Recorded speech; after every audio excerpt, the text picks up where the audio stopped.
Hello, and welcome to the sleepy space. Close your eyes and imagine yourself shrinking, becoming small enough to slip between grains of soil. The world above fades into a distant memory as you descend into darkness that pulses with hidden life. Here, in this quiet underworld, you discover something extraordinary. Plants are speaking to each other, and they have been doing so for hundreds of millions of years. You find yourself floating in a space that feels more like an underwater cathedral than solid ground. Soil particles drift around you like stars in a liquid universe, each one coated with films of water that shimmer with dissolved messages. This is not the dead, silent earth you once imagined, but a bustling communication network more complex than any human city. Your attention is drawn to delicate white threads that weave through the darkness like gossamer highways.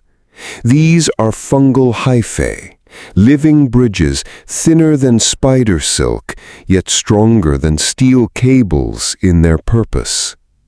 As you watch, they pulse gently with chemical signals, carrying conversations between distant plant roots in a language written in molecules rather than words. A massive oak root stretches past you, its surface covered with tiny root hairs that wave like underwater grass in slow motion. Each hair is a sensitive antenna, constantly tasting the chemical soup that surrounds it. The root tip, barely visible to your transformed perception, glows softly with electrical activity. This is the plant's brain, its decision-making center, processing information about nutrients, water, and the presence of other living things. You witness a moment of plant conversation as the oak root releases a cloud of chemical compounds into the soil water. These molecules drift through the darkness like glowing fireflies, each one carrying specific information. Some announce the oak's identity, others warn of a drought beginning far above in the canopy, and still others request help, a chemical plea for phosphorus that the oak cannot find in this patch of earth. The message drifts toward a younger maple root growing nearby. You watch as the maple's root hairs capture these molecular letters, reading them through specialized proteins that change shape when they encounter specific chemicals. It's like watching a biological lock and key system operating in slow, elegant motion. The maple understands. Within minutes, it begins releasing its own chemical response, a generous offering of excess phosphorus wrapped in sugar molecules. But the most remarkable discovery awaits you in the fungal networks that connect these plants. You follow one of the gossamer threads as it branches and weaves between root systems, creating what scientists have called the Wood Wide Web. This fungal internet predates human civilization by geological ages, yet it operates on principles that would make any computer engineer marvel. The fungus, a species of mycorrhiza that forms partnerships with plants, acts as both messenger and mediator. In exchange for sugar from the plant's photosynthesis, it provides a communication and transportation network that spans acres. You watch as nutrients flow through these living tubes like subway trains carrying precious cargo between distant stations. A distress signal catches your attention. A small birch seedling struggling in the shadow of larger trees sends out a chemical cry for help. The message travels through the fungal network at surprising speed, carried by changes in electrical potential and concentrations of key molecules. Within hours, the network responds. Established trees begin sending extra sugar and nutrients toward the struggling seedling through the fungal highways. This is not random charity, but sophisticated resource management. The mature trees recognize the genetic signature of their own offspring and prioritize help accordingly. Mother trees, as researchers have come to call them, maintained chemical connections with their children that persist for decades. They share not just nutrients, but information about threats, seasonal changes, and even growth strategies encoded in complex molecular signals. You observe the delicate negotiation between different plant species. Competition exists here, but it's tempered by cooperation that benefits the entire forest community.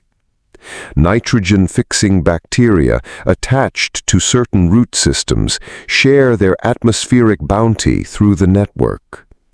Plants with deep taproots bring up minerals from lower soil layers and trade them for resources gathered by shallow-rooted neighbors. The chemical vocabulary of these underground conversations is vast and nuanced. Different molecular combinations convey different meanings, much like varying tones of voice in human speech. Some chemicals act as warnings, alerting nearby plants to insect attacks or fungal infections. Others serve as introductions, allowing plants to identify relatives and adjust their growth patterns to avoid harmful competition. As you witness these interactions, you begin to understand that soil is not empty space between living things, but rather the medium through which an ancient social network operates. Every cubic inch contains millions of these chemical messages, creating a constant background chatter of survival information, resource sharing, and mutual aid. The timescales of these conversations fascinate you.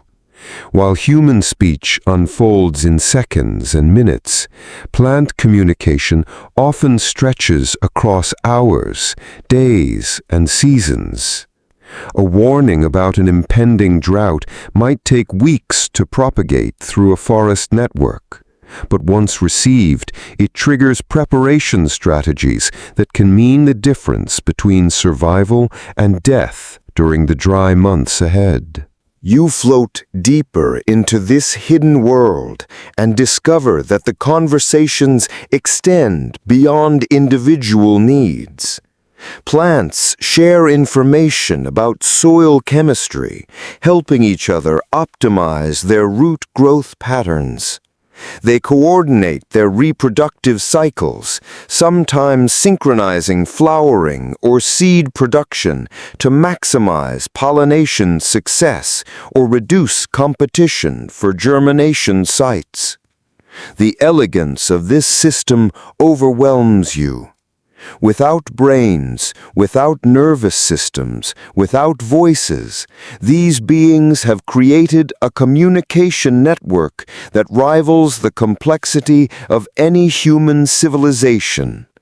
They have evolved ways to recognize friend from foe, to call for help, to share resources, and to coordinate group responses to threats, all through the patient chemistry of molecular exchange. As your journey through this root world draws to a close, you begin to rise back toward the surface, carrying with you a new understanding of the ground beneath your feet. But as you ascend, your attention is caught by something remarkable. Thin streams of chemicals rising up through plant stems, carrying messages from these underground conversations toward the leaves and branches above. The root-to-root communication you've witnessed is only the beginning of the story. What happens when these chemical whispers reach the surface world, where leaves can release their own molecular messages into the air itself? You emerge from the underground world into the realm of leaves and air, where a different kind of conversation unfolds around you with every breath you take. The atmosphere itself becomes a library of chemical messages, written in molecules so small that trillions of them dance through the space between your fingers without your awareness. Stand quietly in a meadow at dawn, and you become part of an invisible symphony of chemical communication. As the first rays of sunlight touch the grass and wildflowers around you, their leaves begin to release streams of volatile organic compounds, molecules light enough to float freely through the air like microscopic letters seeking their intended recipients. Each plant species speaks with its own chemical dialect, yet the basic grammar remains remarkably consistent across the green world.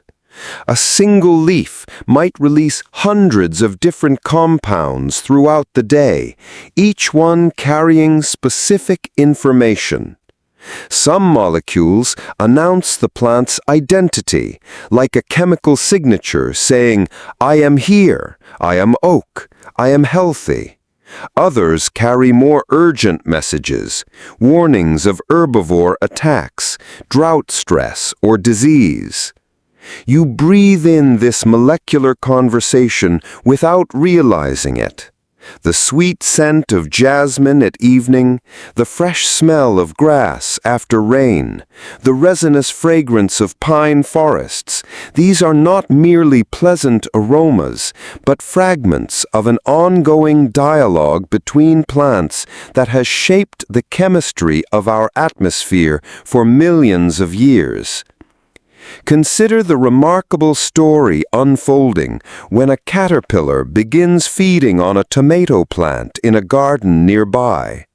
The moment the insect's mandibles pierce the leaf tissue, chemical alarm bells begin ringing. The wounded cells release compounds called green leaf volatiles, molecules that smell like freshly cut grass to you, but carry urgent warnings to other plants. Within minutes, the tomato plant begins producing a cocktail of defensive chemicals. Some of these remain within its tissues, making its leaves bitter and toxic to the feeding caterpillar. But others are released into the air as airborne messages. These volatile compounds drift on the breeze like chemical smoke signals, carrying detailed information about the specific type of attack occurring. Other tomato plants downwind receive these airborne warnings through their leaves, which act as chemical antennae.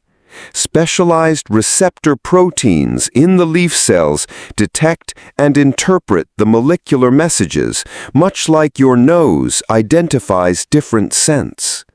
Upon receiving the warning, these unattacked plants begin preparing their own defenses, producing toxic compounds and strengthening their cell walls before any caterpillars reach them. This phenomenon, which scientists call plant priming, reveals the sophisticated nature of plant communication. The warning messages are so specific that plants can distinguish between different types of threats. The chemical signature of a caterpillar attack differs from that of aphid damage, which differs again from fungal infection. Each threat triggers the release of a unique molecular fingerprint that allows neighboring plants to prepare appropriate defenses. You witness this chemical conversation extending far beyond simple warnings. Plants also share positive information through airborne molecules. When a tree successfully fights off a disease, it releases compounds that not only warn neighbors of the pathogen's presence, but also include molecular instructions for resistance, like sharing a recipe for immunity written in the language of chemistry.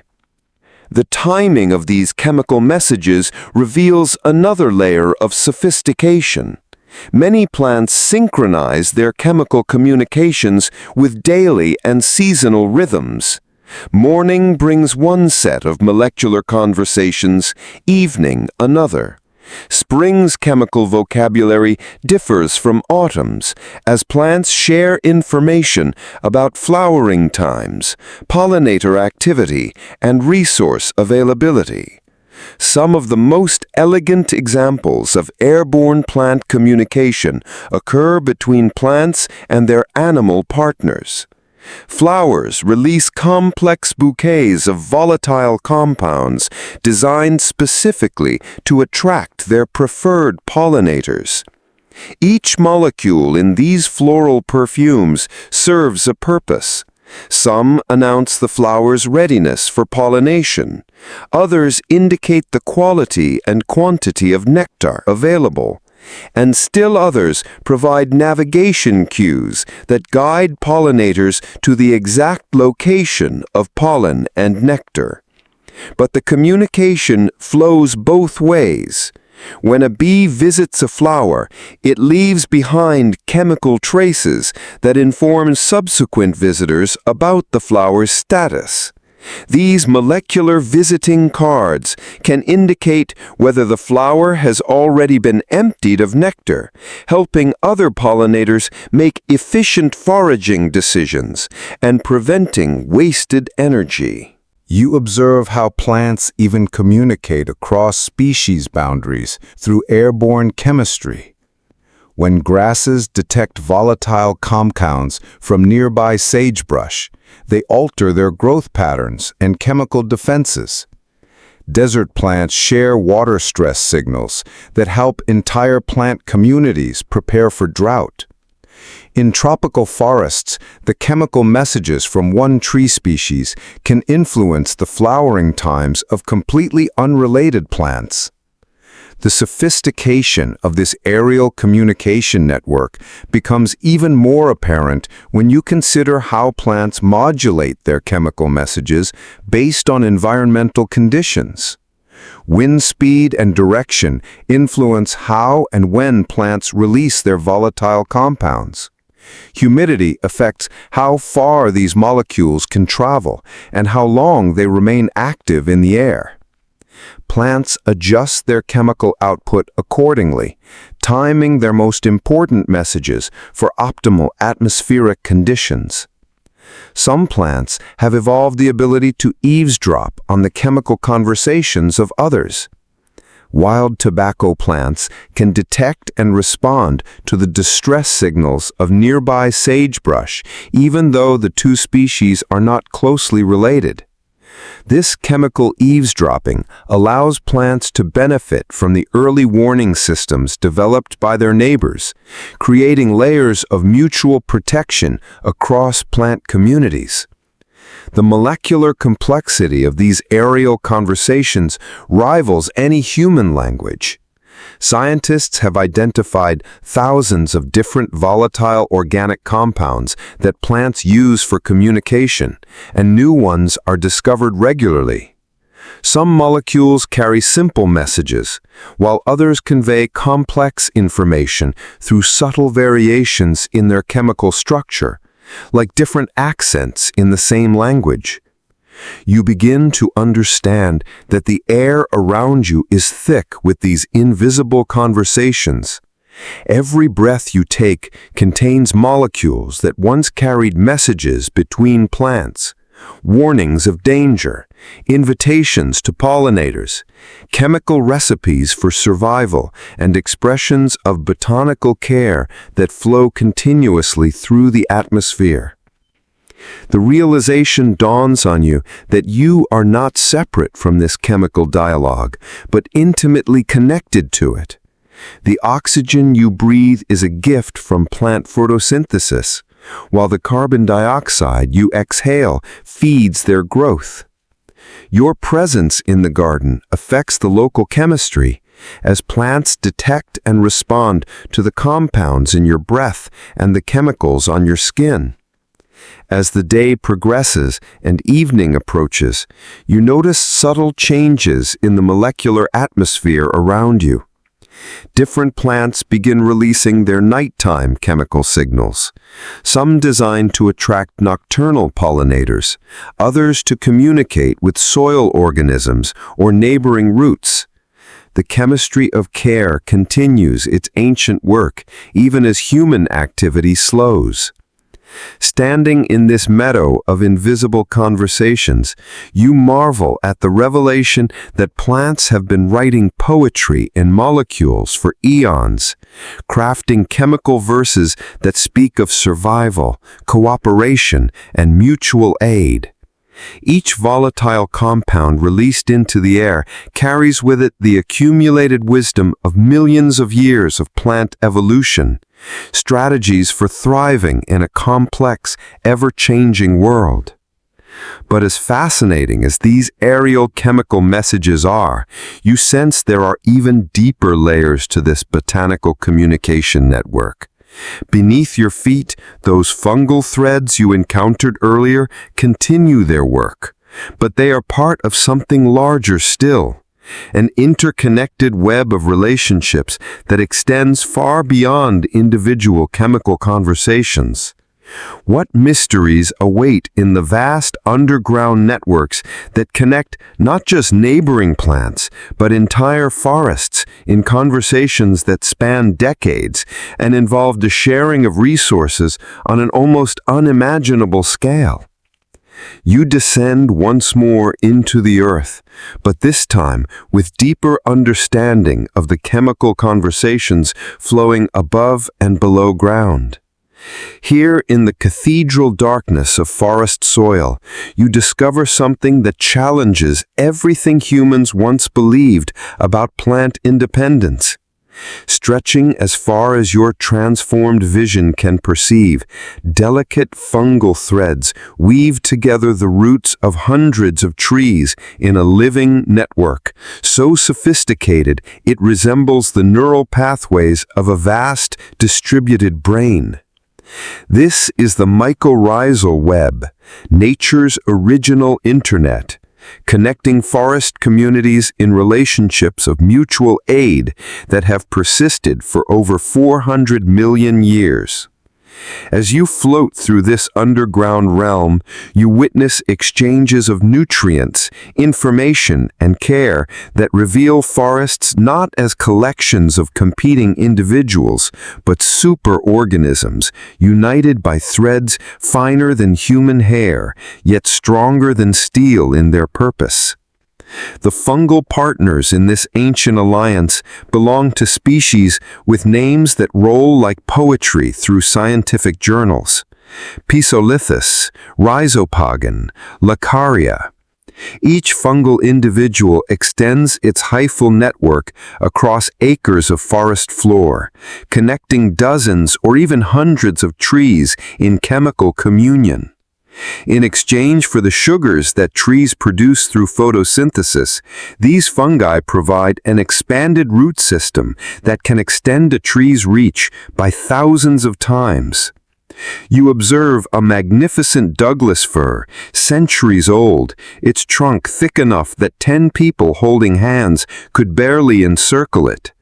This ancient giant serves as what forest ecologists call a hub tree, a mother tree whose extensive fungal connections link her to virtually every plant in the surrounding forest. Through hairline fungal threads, she maintains chemical contact with her offspring, monitoring their health and responding to their needs with maternal precision that would humble any human parent. A young Douglas fir seedling struggles in the deep shade 40 feet from its mother's base. Through your enhanced perception, you watch as distress chemicals flow from the seedling's roots into the fungal network. The message travels through the hyphal highways with surprising speed, not as fast as electrical signals in animals, but swift enough that the mother tree receives her offspring's chemical plea for help within hours. The response amazes you. The mother tree begins redirecting resources through the fungal network, sending packages of carbon, nitrogen, and phosphorus wrapped in fungal transport proteins. But she sends more than nutrients. Dissolved in the fungal delivery system are complex organic molecules, chemical instructions that help the seedling optimize its metabolism for low-light conditions, defensive compounds to protect against soil pathogens, and even hormonal signals that influence the young tree's growth patterns. This is not simple resource sharing, but sophisticated biological mentoring. The mother tree's chemical messages carry the accumulated wisdom of centuries. Information about surviving droughts, resisting diseases, and timing reproductive cycles for maximum success. Through the fungal internet, she downloads her survival strategies directly into her offspring's biochemistry. You follow the network deeper into the forest and discover that these connections extend far beyond family relationships. Different tree species, Douglas fir, birch, alder, cedar, link their roots through shared fungal partners, creating interspecies communication networks of staggering complexity. A birch tree provides nitrogen to a struggling fir, while the fir returns phosphorus and carbon. Paper birch and Douglas fir, which might appear to be competitors for the same forest resources, actually engage in sophisticated resource trading that benefits both species. The seasonal dynamics of these exchanges reveal another layer of the network's intelligence. During summer, when the birch trees are photosynthetically active and the firs are stressed by heat, carbon flows primarily from birch to fir. Come autumn, as birch leaves fall and photosynthesis shuts down, the flow reverses. The evergreen firs become net providers, sharing their stored carbon with dormant birches through the fungal highways. This reciprocal relationship continues throughout the forest's seasonal cycles, creating a biological economy based on mutual aid rather than competition. You witness the network's response to crisis as a windstorm damages several large trees in a distant part of the forest. Chemical distress signals pulse through the fungal web like electrical impulses through nervous tissue. Within days, the network reorganizes its resource flows, redirecting nutrients away from the damaged trees and toward their healthier neighbors.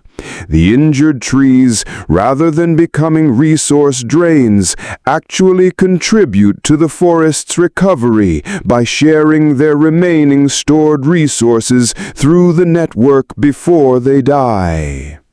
But the mycorrhizal web serves as more than a resource-sharing system. It functions as a forest-wide communication network that rivals the complexity of any information system humans have devised. Trees use the fungal connections to share detailed intelligence about their environment. When one tree detects the presence of harmful insects, it releases specific chemical signals into the network that warn distant trees to begin producing defensive compounds.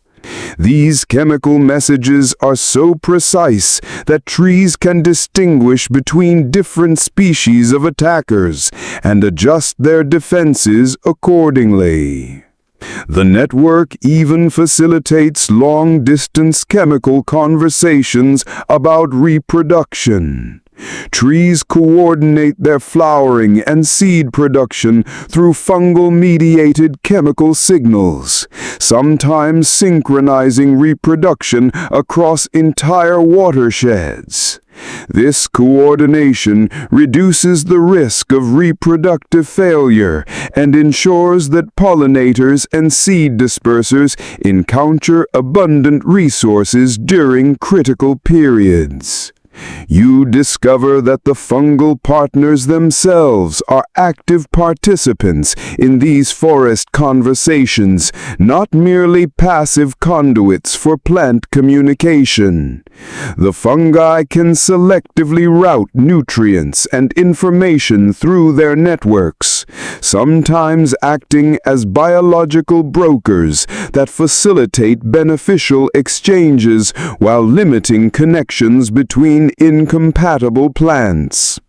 Some mycorrhizal fungi even appear to recognize and preferentially connect trees from the same genetic lineages, helping to maintain family groups within the larger forest community.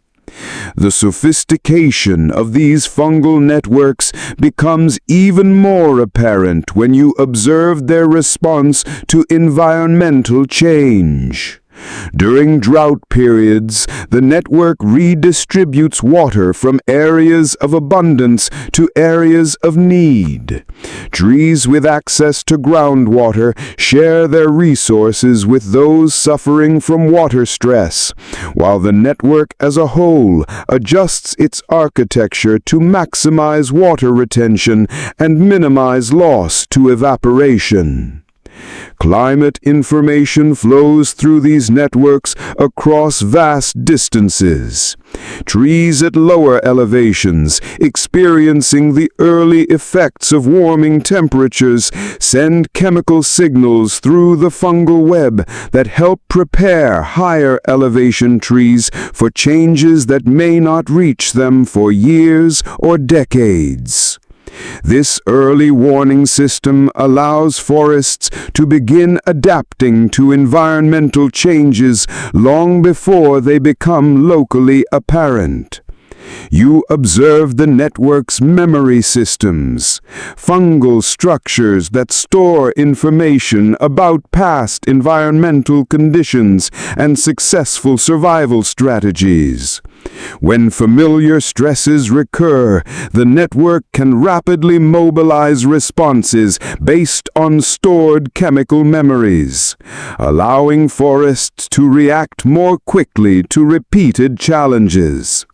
These biological memory systems operate across timescales that dwarf human experience, preserving survival knowledge across decades and centuries.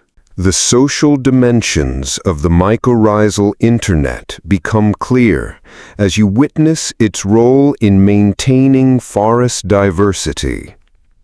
Rather than allowing single species to dominate, the network actively promotes coexistence by facilitating resource sharing between different species and by creating micro-environmental conditions that support botanical diversity. The fungi themselves benefit from this diversity, as different plant partners provide different types of resources and services. You begin to understand that what appears to be a forest is actually a single, interconnected organism, a biological superorganism in which individual trees function more like organs in a body than independent entities. The mycorrhizal network serves as the circulatory and nervous systems of this forest organism, distributing resources where needed and coordinating responses to environmental challenges. As you explore deeper into this underground internet, you encounter ancient fungal individuals whose hyphal networks have persisted for thousands of years, connecting successive generations of trees in unbroken chains of chemical communication.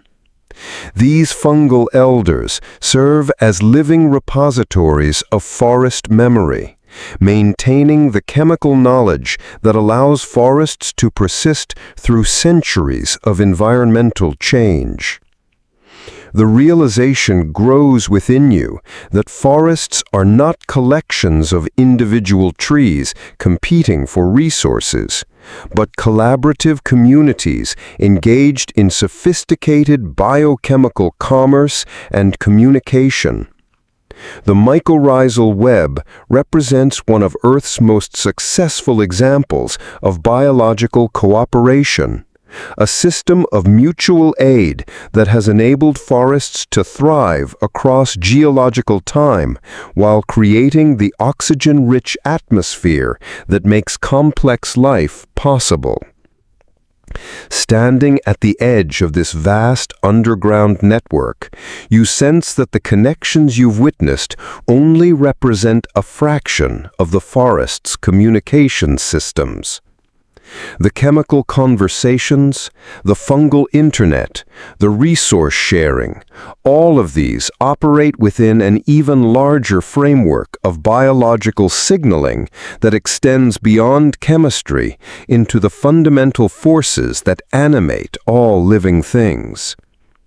What other languages do plants speak, and how do the electrical currents that flow through their tissues connect them to the same forces that pulse through your own nervous system? You place your hand against the bark of an ancient oak and close your eyes, feeling for something beyond texture and temperature.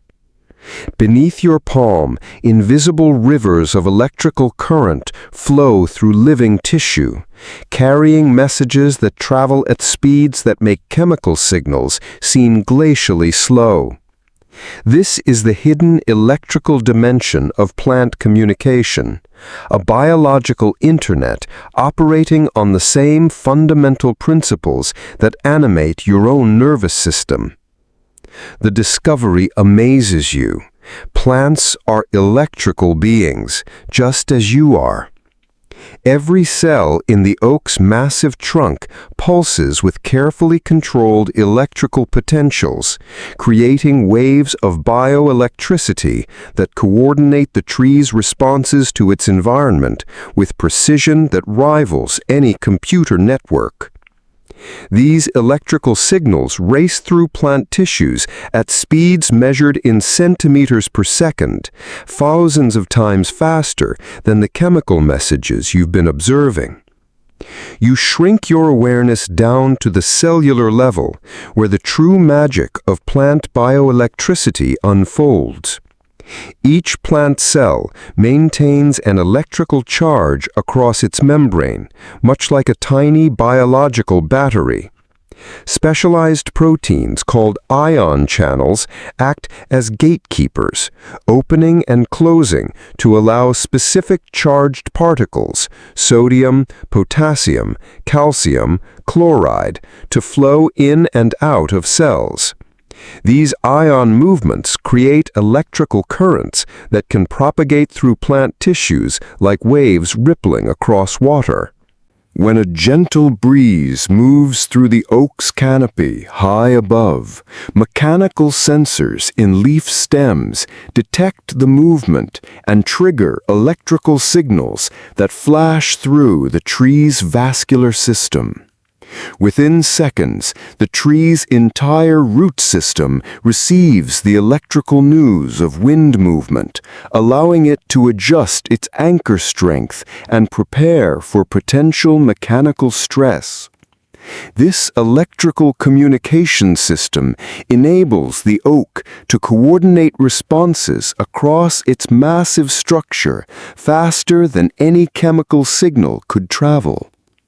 You witness this electrical orchestra in action as a caterpillar begins feeding on a leaf branching 30 feet above the ground. The moment the insect's mandibles penetrate the leaf tissue, mechanosensitive ion channels snap open like tiny electrical switches. Calcium ions flood into the wounded cells, creating a surge of electrical activity that propagates along the leaf's vascular bundles like lightning following a conductor. The electrical signal races down the branch, through the trunk, and into the root system in a matter of minutes. Long before chemical warning signals could make the same journey, the entire tree knows about the attack and begins preparing electrical responses. Root cells adjust their ion channel activity, modifying the tree's electrical field in ways that influence the behavior of soil organisms and nearby plants connected through the mycorrhizal network. But plant bioelectricity extends far beyond simple warning systems. You observe how the oak uses electrical signals to coordinate its daily rhythms, synchronizing the opening and closing of millions of leaf pores with the precision of a master conductor directing a symphony. As dawn approaches, electrical waves sweep through the tree's vascular system, triggering the molecular machinery that prepares leaves for photosynthesis. These bioelectrical rhythms pulse through the plant in harmony with Earth's rotation, creating internal clocks more accurate than many human timepieces. The electrical dimension of plant communication becomes even more fascinating when you observe how different plant species generate distinctly different bioelectrical signatures. Each species creates its own unique pattern of electrical activity, like biological fingerprints written in voltage and current. These electrical signatures can be detected by neighboring plants through their root systems, allowing for species recognition that operates independently of chemical signals. You follow the electrical currents deeper into the oak's root system and discover something remarkable. The tree's electrical field extends far beyond its physical boundaries. Electrical potentials generated by root activity create fields that permeate the surrounding soil, influencing the behavior of other plants, soil organisms, and even the mycorrhizal fungi that connect forest communities.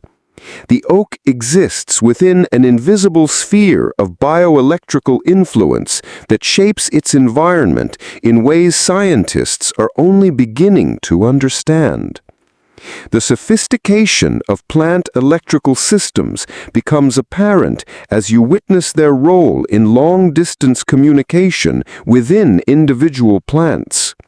When drought stress begins to affect roots deep in the soil, electrical signals alert the canopy within minutes, triggering the closure of leaf pores to conserve water long before chemical stress hormones could make the journey. This electrical early warning system allows plants to respond to environmental changes with remarkable speed and precision. You observe how plants use electrical signals to coordinate their growth patterns with mathematical precision. As cells elongate and divide, they generate specific electrical fields that guide the development of neighboring cells. These bioelectrical templates help ensure that roots grow toward water and nutrients, while shoots grow toward light, creating the elegant geometries of plant architecture. The electrical fields act like invisible scaffolding, directing the construction of living structures according to principles that blend physics with biology. The connection between plant and animal electrical systems becomes clear as you contemplate the ion channels that govern both plant and human nerve function. The proteins that allow electrical signals to flow through your nervous system evolved from the same ancient molecular machinery that plants use for their bioelectrical communication. When you think a thought or feel an emotion, electrical currents flow through ion channels that share evolutionary ancestry with those pulsing through the oak tree beside you.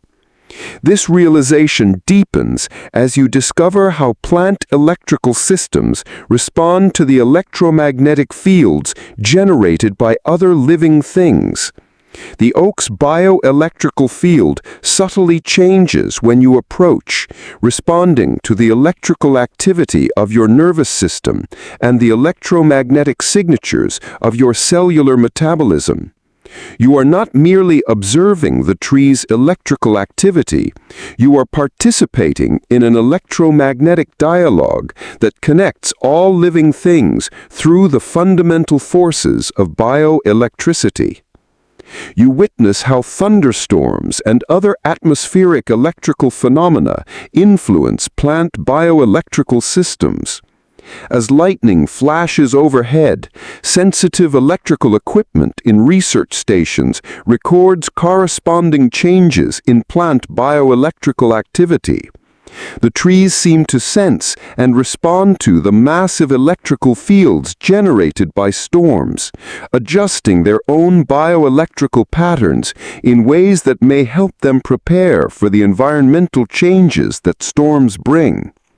The electrical communication systems of plants reveal themselves to be even more sophisticated than initially apparent. Different types of electrical signals carry different information. Slow waves for coordinating growth and development, rapid spikes for emergency responses, oscillating patterns for circadian rhythms. Plants have evolved electrical vocabularies as complex and nuanced as any chemical communication system. You observe how plant electrical systems integrate with other forms of communication to create multi-layered information networks. Electrical signals can trigger the release of specific chemical compounds, while chemical signals can modulate electrical activity. The fungal networks you explored earlier both respond to and influence plant electrical fields, creating feedback loops that connect individual plants into electrically coupled forest communities. The speed of electrical plant communication enables responses that would be impossible through chemistry alone. When herbivores attack one part of a plant, electrical warning signals can prepare distant tissues for defense within seconds. This electrical coordination allows plants to mount system-wide responses to threats with timing that rivals the reflexes of animals with complex nervous systems. As you explore the electrical dimension of plant life, you begin to understand that bioelectricity represents a universal language of life itself. The same physical forces that enable your thoughts and emotions also coordinate plant growth, trigger plant responses to environmental changes, and connect plants in electromagnetic relationships that extend far beyond their visible boundaries. The oak's electrical field pulses around you like a slow heartbeat, connecting its cellular metabolism to the broader electromagnetic environment of the forest. You sense that this electrical dimension of plant communication operates continuously, creating an invisible network of bioelectrical relationships that underlies and supports the chemical and fungal communication systems you've been exploring. Standing in this electrical garden, you realize that the boundary between plant and animal electrical systems is far more permeable than humans once imagined. The oaks beside you generates electrical fields that influence your own bioelectrical state, while your nervous system's electromagnetic emissions subtly affect plant electrical activity. You exist within a shared electrical environment where the boundaries between individual organisms become less distinct and the connections more profound. But as remarkable as these individual electrical conversations are, you sense they are part of something even larger. Complex social behaviors and cooperative relationships that transform entire plant communities into sophisticated societies with their own forms of collective intelligence and mutual care. How do these electrical signals, chemical messages, and fungal networks combine to create plant societies that exhibit behaviors as complex and caring as any animal community, yet operate according to principles uniquely their own? You settle into a wildflower meadow as morning light filters through the grass, and gradually become aware that you are witnessing one of nature's most sophisticated social experiments. What appears to be a peaceful collection of individual plants is actually a bustling community engaged in complex negotiations, cooperative ventures, and acts of botanical altruism that would humble many human societies. The realization unfolds slowly, like watching a time-lapse film of social behavior played at the speed of plant time. A patch of wild lupines catches your attention first. These nitrogen-fixing legumes have formed what ecologists call a facilitation cascade, a chain reaction of mutual benefit that transforms the entire meadow community. Through their partnership with root bacteria, the lupines pull nitrogen from the atmosphere and convert it into forms that other plants can use. But the lupines don't keep this nitrogen bounty to themselves.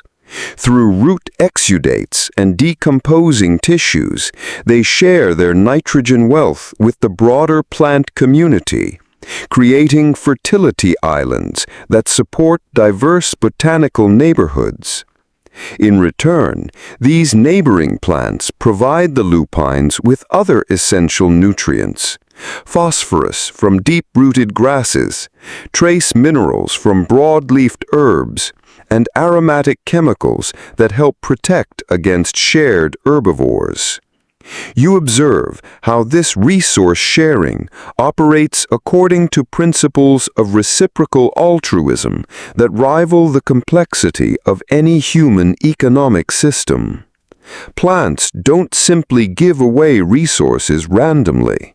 They engage in sophisticated cost-benefit analyses, sharing generously with cooperative neighbors while reducing support for plants that fail to reciprocate.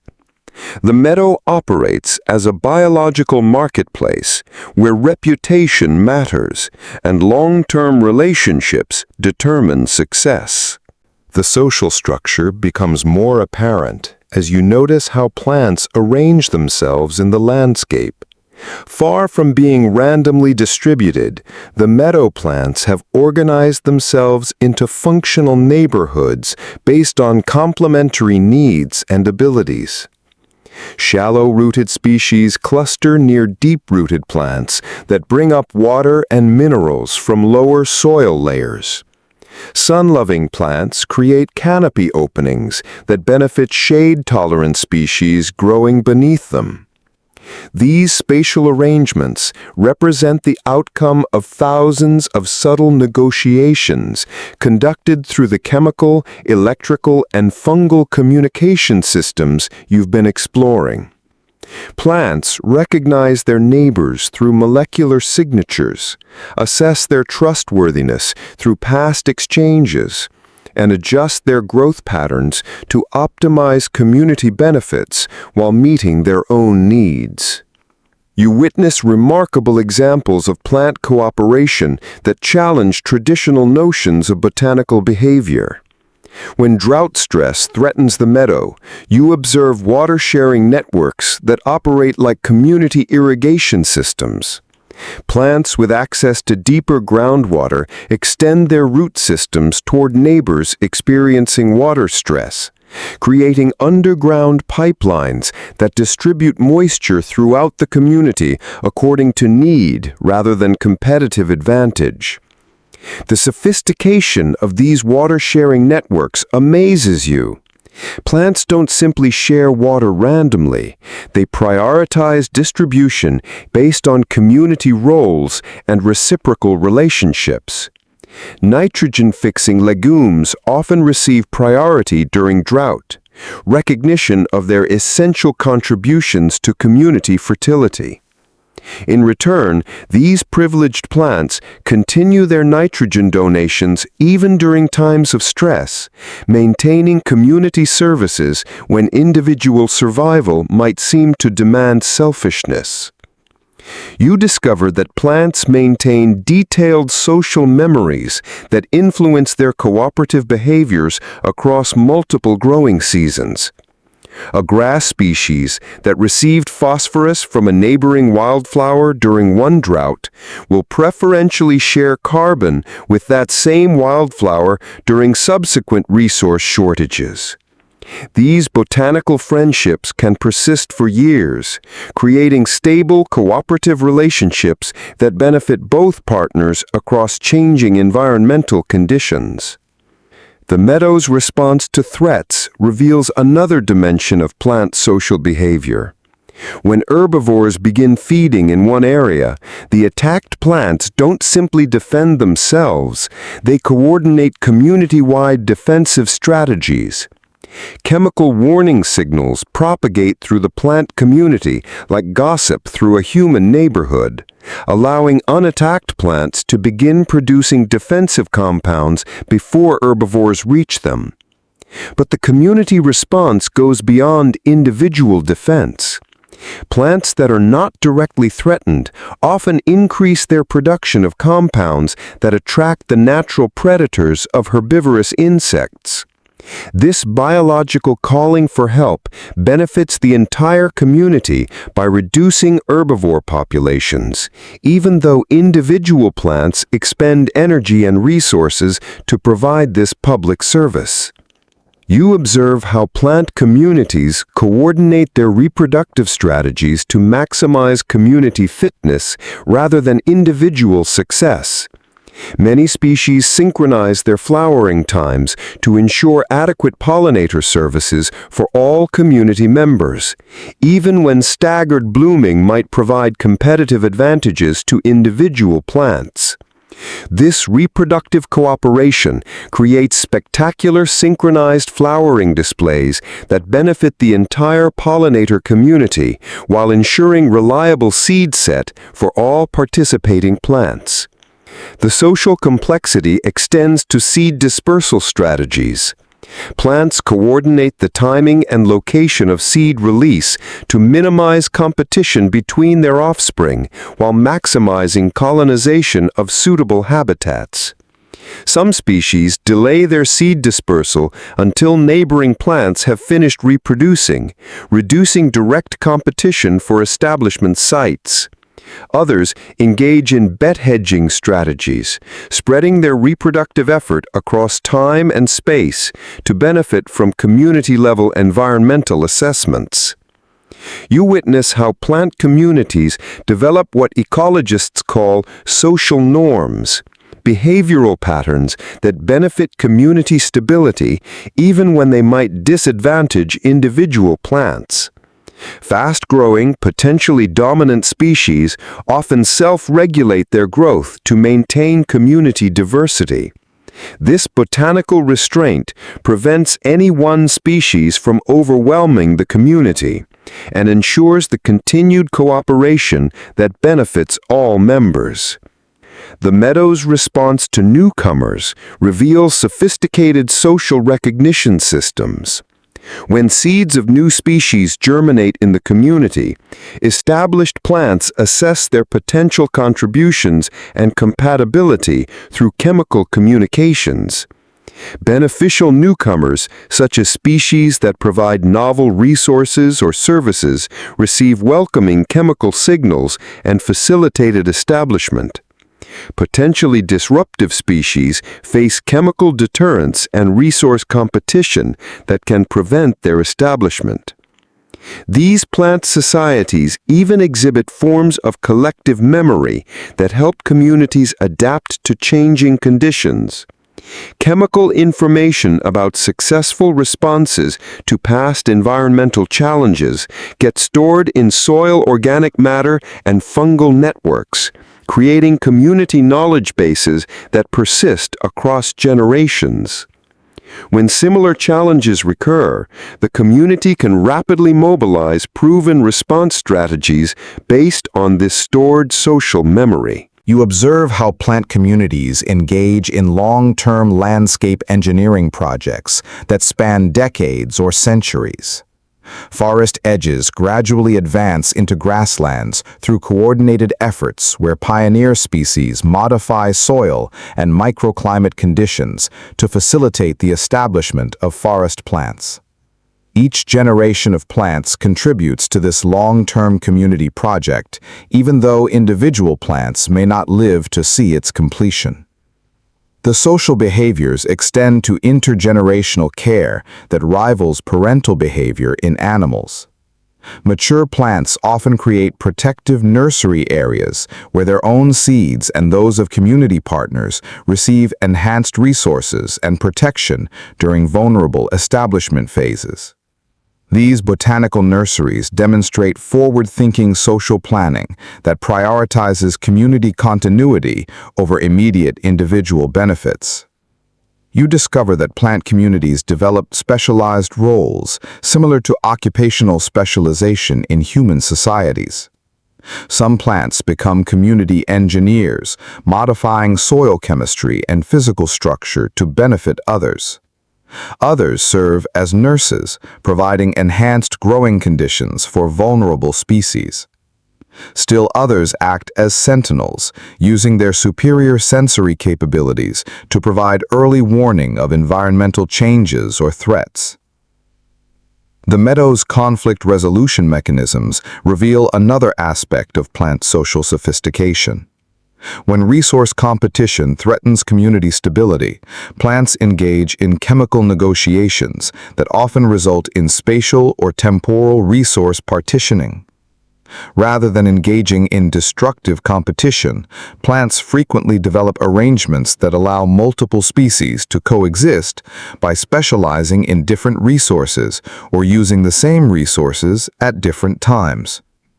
As you contemplate these complex social behaviors, you realize that plant communities exhibit forms of collective intelligence that emerge from the interactions of individual plants, but transcend the capabilities of any single organism.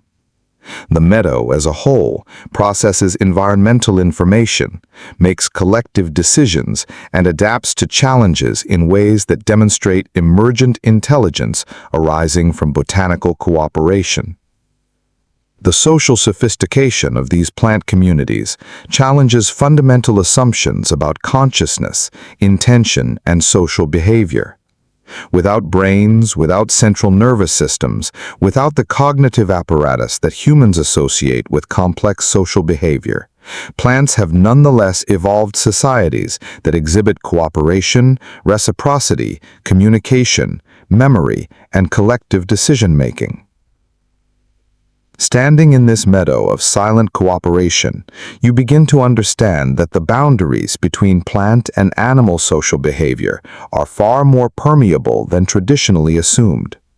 The meadow operates according to social principles, reciprocity, reputation, cooperation, collective action that underlie successful societies throughout the natural world.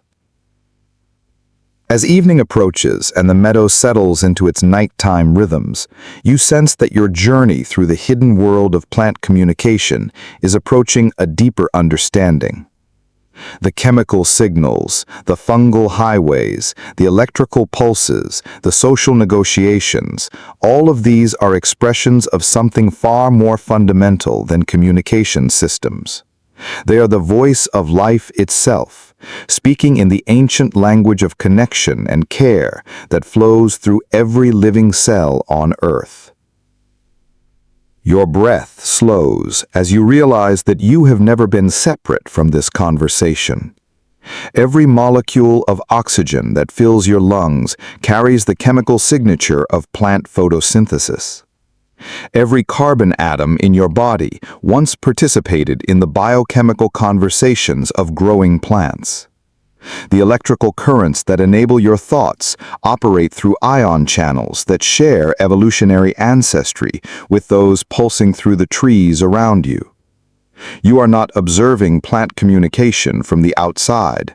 You are part of the living network that makes all communication possible. This recognition settles into your awareness like morning mist settling into a valley. The boundaries that once seemed so clear between plant and animal, between individual and community, between self and environment, reveal themselves to be permeable membranes through which the conversation of life flows continuously. Your cellular metabolism speaks the same chemical language as the plants around you. Your bioelectrical field mingles with theirs in electromagnetic harmonies that connect all living beings in a vast, invisible orchestra. As you sit in this deepening awareness, you begin to understand that learning to listen to plant communication is really learning to listen to the fundamental patterns that organize all life. The reciprocity you witnessed in plant communities reflects the same principles of mutual aid that sustain healthy human relationships. The resource sharing that occurs through fungal networks mirrors the interdependence that makes all complex societies possible. The collective intelligence that emerges from plant communities demonstrates the wisdom that arises when individual beings surrender their isolation and participate in something larger than themselves.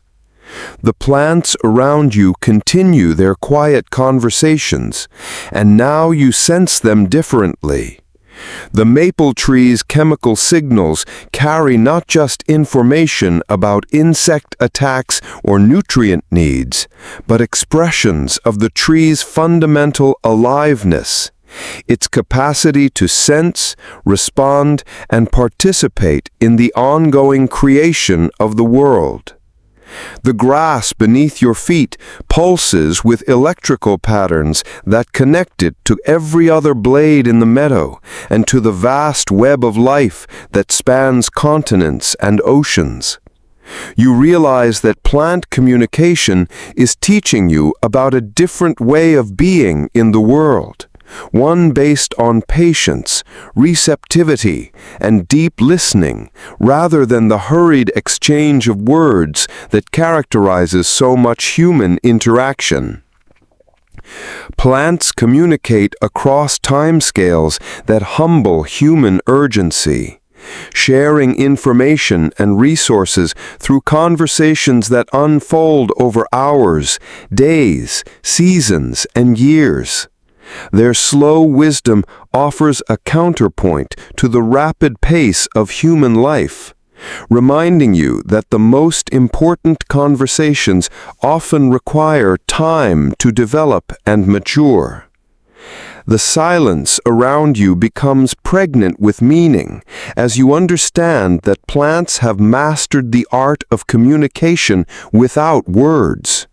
They have evolved ways to share the most essential information, warnings of danger, offers of help, expressions of need, demonstrations of care, through molecular messages that bypass the inadequacies of verbal language. Their chemical vocabularies capture nuances of experience that human words often fail to convey, speaking directly to the biochemical basis of life and survival. You feel your own communication abilities expanding as you recognize how much human interaction occurs below the threshold of conscious awareness. The pheromones you release carry information about your emotional states. The electrical fields generated by your nervous system influence the people around you in subtle ways. Your breathing patterns synchronize with those of people you care about, creating forms of connection that operate independently of spoken words. You are already participating in the kinds of wordless communication that plants have perfected over millions of years. The garden around you transforms in your perception as you recognize it not as a collection of individual organisms, but as a single, living system engaged in continuous self-creation and self-maintenance. Every plant is both an individual being and a cell in this larger organism, contributing its unique gifts while participating in the collective intelligence that enables the whole system to thrive.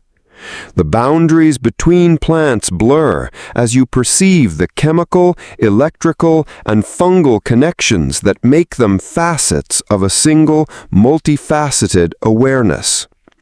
This understanding extends beyond the garden to encompass the entire biosphere, the thin layer of life that surrounds Earth like a living skin.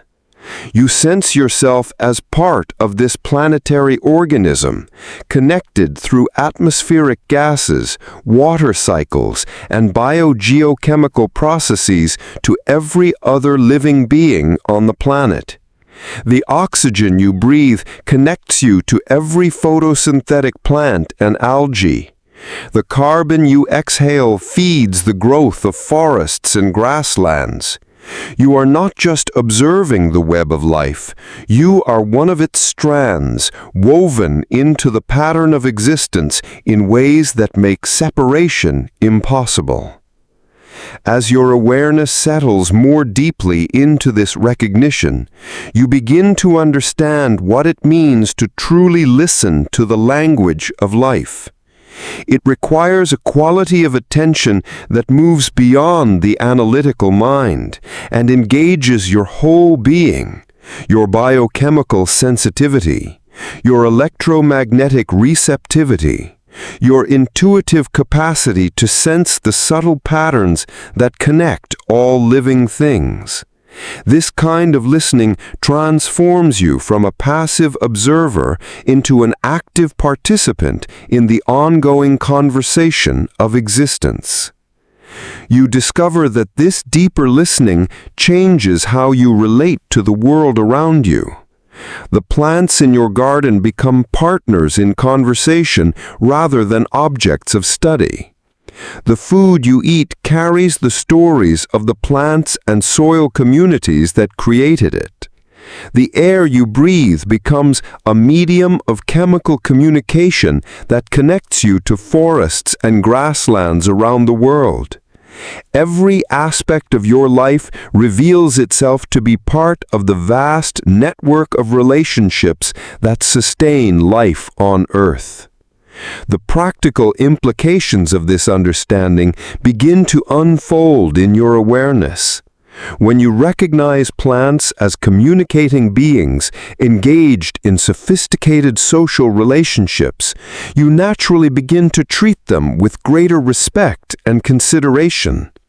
Your gardening practices become acts of collaboration rather than domination.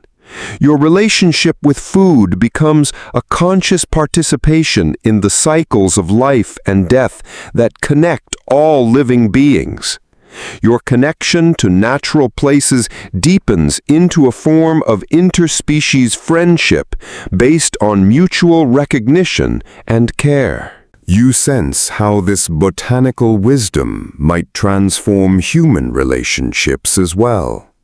The patience that plants demonstrate in their long-term communication suggests new approaches to human conversation based on deep listening and slow understanding.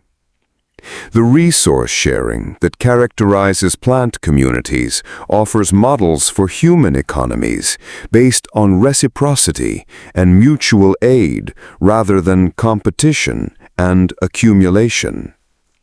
The collective intelligence that emerges from plant societies demonstrates the potential for human communities that transcend individual limitations through collaborative wisdom.